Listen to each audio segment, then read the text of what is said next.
തെറ്റുകളൊക്കെ സാധാരണവൽക്കരിക്കപ്പെട്ടുകൊണ്ടിരിക്കുന്ന ഒരു കാലത്ത് നമ്മൾ ജീവിച്ചുകൊണ്ടിരിക്കുന്നത് അല്ലേ? ആണ്. എല്ലാ തെറ്റുകളും സാധാരണവൽക്കരിക്കപ്പെട്ടു. അതിൻ്റെ ഭവിഷ്യത്തുകൾ സമുദായം അനുഭവിച്ചു കൊണ്ടിരിക്കുകയും ചെയ്യുന്നുണ്ട്. അതിൽപ്പെട്ട ഒന്നാണ് പലിശയെ നമ്മൾ സാധാരണവൽക്കരിച്ചു എന്നുള്ളത്. പലിശ എന്ന് പറയുന്നത് എത്ര വലിയ തെറ്റാണെന്ന് പരിശുദ്ധ ഖുർആൻ പറയുന്നുണ്ട്.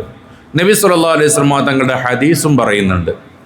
ഇജ്മാ ഉണ്ട് ആ വിഷയത്തിൽ, പലിശ പാടില്ല എന്ന വിഷയത്തിൽ. എന്നിട്ടും നമുക്ക് ബാങ്ക് ലോൺ അനുവദനീയമായി പോകുന്നു. എന്നിട്ടും നമുക്ക് ചിട്ടി പോലത്തെ ചില കുറികൾ നമുക്ക് അനുവദനീയമായി പോകുന്നു.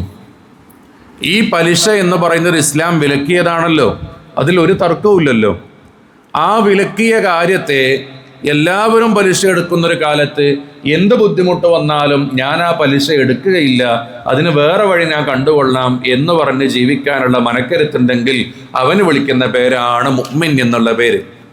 ദുനിയാവിൻ്റെ എല്ലാ താല്പര്യങ്ങൾക്കുമൊക്കെ അപ്പുറത്ത് അള്ളാഹുവിനെ പ്രിയം വെച്ചുകൊണ്ട് അള്ളാഹുവിൻ്റെ ഇഷ്ടങ്ങൾക്ക് പ്രാധാന്യം കൊടുക്കുന്ന മനുഷ്യൻ. അതുകൊണ്ട് പലിശ എന്ന് പറയുന്നത് സാധാരണയായി കാണേണ്ട ഒന്നല്ല. നബി സല്ലല്ലാഹു അലൈഹി വസല്ലം തങ്ങൾ മിഅ്റാജ് യാത്ര നടത്തിയപ്പോൾ അവിടെ കണ്ടൊരു കാഴ്ചയാണ് ചില ആളുകളുടെ വയറിങ്ങനെ വീർത്തു വന്നിട്ടുണ്ട് എന്നുള്ളതാണ്. വീർത്തു വന്നു എന്ന് പറഞ്ഞാൽ നമ്മൾ ഇന്ന് കാണുന്നത് പോലത്തെ വയറേയല്ല. ചില ആളുകളുടെ വയറ് വീടിൻ്റെ ഒക്കെ പോലെ ഇങ്ങനെ വീർത്തു വന്നിരിക്കുക.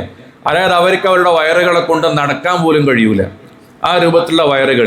എന്നിട്ട് അവരുടെ വയറിങ്ങനെ പിടിച്ചിട്ടാണ് നടക്കുന്നത്. ഈ വയറിൻ്റെ ഉള്ളിൽ മൊത്തം എന്താണുള്ളത്? പാമ്പുകളാണുള്ളത്, വിഷജന്തുക്കളായ പാമ്പുകളാണുള്ളത്. ഇവർ ഈ മനുഷ്യരെങ്ങനെ ബുദ്ധിമുട്ടിച്ചുകൊണ്ടേയിരിക്കും. ഇവരിങ്ങനെ ഇത് വെച്ചിങ്ങനെ നടക്കുന്ന സമയത്ത് ബാക്കിയുള്ള ആളുകൾ പലിശ തിന്നിട്ടല്ലേ? ആരാ പലിശ തിന്നാൻ പറഞ്ഞ? പലിശ തിന്നിട്ടല്ലേ? സ്വന്തം മക്കൾക്ക് പലിശ തിന്നാൻ കൊടുത്തിട്ടല്ലടോ. എന്തിനാ നീ സ്വന്തം മക്കൾക്ക് പലിശ തിന്നാൻ കൊടുത്തേ? അനുഭവിച്ചോ എന്ന് പറഞ്ഞ് ബാക്കിയുള്ള ആളുകൾ ഇവരെ കളിയാക്കും. എന്ന് മാത്രമല്ല, ഇവരുടെ തലയുടെ പുറത്ത് ചവിട്ടിയിട്ടാണ് ഫിർഔനിന്റെ പങ്കാളികൾ എവിടേക്ക് പോകുന്നത്? നരകത്തിൽ നിന്ന് ദാഹിച്ചുകൊണ്ട് അവർ വെള്ളത്തിന് ഓടുന്നത് ഈ മനുഷ്യരുടെ തലയിൽ ചവിട്ടിയിട്ടാണ് എന്നൊക്കെ കിതാബിൽ കാണാം. സീറത്തു ഹലബിയയിൽ ഇത് രേഖപ്പെടുത്തി വെക്കുന്നുണ്ട്. ഒരൊറ്റ ദിർഹം, പലിശ കൊണ്ടുള്ള ഒരൊറ്റ ദിർഹം 30 വ്യഭിചാരത്തേക്കാൾ വലിയ പ്രശ്നമാണ് എന്ന് മഹത്തുക്കൾ പഠിപ്പിക്കുന്നുണ്ട്. ഒരൊറ്റ ദിർഹമിന്റെ ശിക്ഷയാണ് 30 വ്യഭിചാരത്തേക്കാൾ വലുതാണ് എന്നുള്ളത്. ആധുനിക കാലഘട്ടത്തിൽ ഓൺലൈൻ പ്ലാറ്റ്ഫോമിൽ നിന്ന് നിയന്ത്രണങ്ങളില്ലാതെ ലഭിച്ചുകൊണ്ടിരിക്കുന്ന ലോണുകൾ, അതിലെല്ലാം മുങ്ങിത്താഴ്ന്നുകൊണ്ട് സാമ്പത്തിക അസ്തിത്വത്തെ തന്നെ ഇല്ലാതാക്കുന്ന യുവതലമുറ ഇതിനെക്കുറിച്ച് പഠിക്കണം, ഇത് മനസ്സിലാക്കണം. ലോണ് ജീവിതത്തിൽ നിന്ന് മാറ്റി നിർത്തേണ്ട ഒന്നാണ് എന്ന കാര്യത്തിൽ ഒരു സംശയവും വേണ്ട. ലോൺ എടുത്തുകൊണ്ട് ജീവിക്കുന്ന മനുഷ്യർ വിജയിക്കും എന്നും ആരും കരുതണ്ട. അങ്ങനെ വിജയിച്ചാൽ തന്നെ അത് ഈ ദുനിയാവിലായിരിക്കും. എത്ര ആളുകളാണ് പലിശക്ക് പണം കൊടുത്തിട്ട് ജീവിക്കുന്ന ആളുകൾ? നഊദു ബില്ലാഹ്, അല്ലാഹു തആല കാത്ത് രക്ഷിക്കുമാറാകട്ടെ.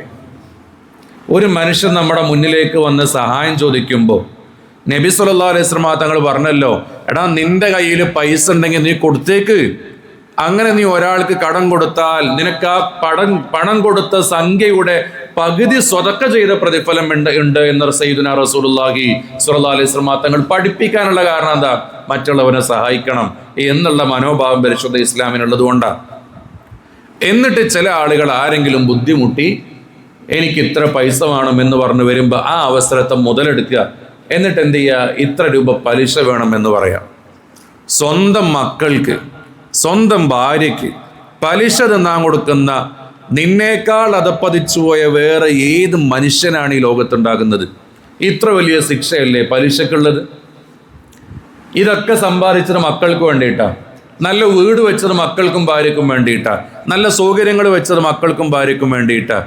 എന്നിട്ട് ഇവർക്ക് ഇതൊക്കെ കൊടുത്ത നാളെ ആഖിറത്തിലേക്ക് അവരെ പൊട്ടക്കിണറ്റിലേക്ക് തള്ളിയിടുന്ന നിന്നേക്കാൾ മോശപ്പെട്ടവൻ ആരാണ്? അല്ലാഹു തആല കാത്ത് രക്ഷിക്കുമാറാകട്ടെ. പലിശയിൽ നിന്ന് മാറി നിൽക്കണം. പലിശക്ക് പൈസ കൊടുക്കണ പരിപാടിയേ പാടില്ല.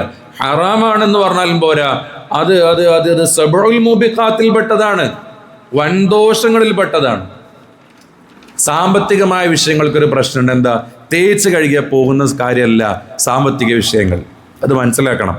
ഒരാൾ വ്യഭിചരിച്ചു, തൗബ ചെയ്താൽ അല്ലാഹു തആല അവൻക്ക് പൊരുത്തപ്പെട്ടു കൊടുത്താൽ അത് അവൻ്റെ അക്കൗണ്ടിൽ നിന്ന് മാഞ്ഞുപോയി. കള്ളുടിച്ചു. ഇങ്ങനത്തെ തെറ്റുകളൊക്കെ ചെയ്യുമ്പോൾ അതവൻ്റെ അക്കൗണ്ടിൽ നിന്ന് മാറിപ്പോകും. സാമ്പത്തിക വിഷയങ്ങൾ അങ്ങനെയല്ല. എത്ര തേച്ചാലും എത്ര മായ്ച്ചാലും എത്ര ഒരതിയാലും അത് മാറിപ്പോകൂല. നിന്റെ പലിശ കൊണ്ട് ആരെങ്കിലും ഒരാൾ ഭക്ഷിച്ചെങ്കിൽ അവരൊക്കെ നിനക്കെതിരെ സാക്ഷി പറയും. അള്ളാഹു തആല കാക്കുമാറാകട്ടെ. അതുകൊണ്ട് മക്കളോട് സ്നേഹമുള്ളവർ, കുടുംബത്തോട് സ്നേഹമുള്ളവർ ഇത് ചെയ്യാൻ പാടില്ല. അള്ളാഹുവിൻ്റെ റസൂൽ വിലക്കിയ കാര്യത്തെ എന്തിനാ ചെയ്യുന്നത് സ്വല്ലല്ലാഹു അലൈഹി വസല്ലം? ഇതൊക്കെ മാറ്റിവെക്കേണ്ട വിഷയമാണ്. പലിശയുമായി ബന്ധപ്പെടുന്ന ആളുകളുടെ കാര്യം പറയണത്. ലോട്ടറി പലിശയുടെ ഭാഗമാണല്ലോ. ലോട്ടറി എടുക്കുക, ലോട്ടറി വിൽക്കുക, ലോട്ടറി വിൽക്കാനുള്ള സ്ഥലം ഒരുക്കി കൊടുക്കുക, എല്ലാം പലിശയുടെ ഭാഗത്തിൽ വരും. എല്ലാം ശക്തമായ ഹറാമ് തന്നെയാണ്. അത് ഒരാൾ ചെയ്തുകൊണ്ട് അനുവദനീയാകൂല. നാട്ടിലുള്ള പ്രമാണിച്ചത് കൊണ്ട് പലിശ എന്താവൂല, അനുവദനീയാവൂല. പള്ളിയിലെ ഉസ്താദ് പൈസ പലിശക്ക് കടം കൊടുത്തത് കൊണ്ട് അത് അനുവദനീയമായി കിട്ടൂല. മഹല്ല് കമ്മിറ്റിപ്പെട്ടവർ പലിശ ഇത് കൊടുത്തത് കൊണ്ട് അത് അനുവദനീയമായി കിട്ടൂല. ഹറാമ് ഹറാം തന്നെ. അത് ആര് ചെയ്താലും ഹറാമ് ഹറാം തന്നെ ആയിരിക്കും. അപ്പം അതുകൊണ്ട് പലിശയിൽ നിന്ന് മാറി നിൽക്കണം. അള്ളാഹു തആല പലിശയില്ലാത്തൊരു ജീവിതം നമുക്കൊക്കെ നൽകി അനുഗ്രഹിക്കുമാറാകട്ടെ. നമ്മളൊക്കെ കുടുങ്ങിയിട്ട് ലോൺ എടുത്തേക്കാരും. അള്ളാഹു തആല പൊരുത്തപ്പെട്ട് തരട്ടെ എന്ന് ദ്വാരക്കാം. പൊരുത്തപ്പെട്ടിരുന്ന് ഉറപ്പുണ്ടോ? ഇല്ല. ആ അധിക ചെലവ് അങ്ങോട്ട് ഒഴിവാക്കിയാൽ മതി. ഈ പലിശക്ക് പൈസ എടുത്ത് ചെയ്യേണ്ട അധിക ചെലവ് ഒഴിവാക്കുക. മക്കളെ കെട്ടിക്കാൻ വേണ്ടി പലിശ എടുക്കുക. അപ്പം എന്ത് ചെയ്യണം? എൻ്റെ കുട്ടിനെ കെട്ടിക്കാൻ എനിക്ക് അത്ര ഗതിയേ ഉള്ളൂ, ആ രൂപത്തിൽ കല്യാണം നടത്താൻ ഞാൻ തയ്യാറുള്ളൂ എന്ന് പറയേണ്ടി വരും. കാരണം ആഖിറത്ത് വിറ്റ് ദുനിയാവ് ഉണ്ടാക്കിയിട്ട് എന്താ കാര്യം? വീടെടുക്കാൻ വേണ്ടി പലിശ ഉണ്ടാക്കുക. പല ആളുകളും കുടുങ്ങിപ്പോകണം. അല്ലാഹു തആല സാമ്പത്തിക ഭദ്രത നൽകുമാറാകട്ടെ. ആവശ്യത്തിനുള്ള സമ്പത്ത് അല്ലാഹു തആല നമുക്ക് നൽകുമാറാകട്ടെ. അതിനുള്ള ജോലികൾ അല്ലാഹു തആല നൽകുമാറാകട്ടെ. പലിശയിൽ നിന്ന് മാറി നിൽക്കാനുള്ള തൗഫീഖ് അല്ലാഹു തആല നൽകി അനുഗ്രഹിക്കട്ടെ.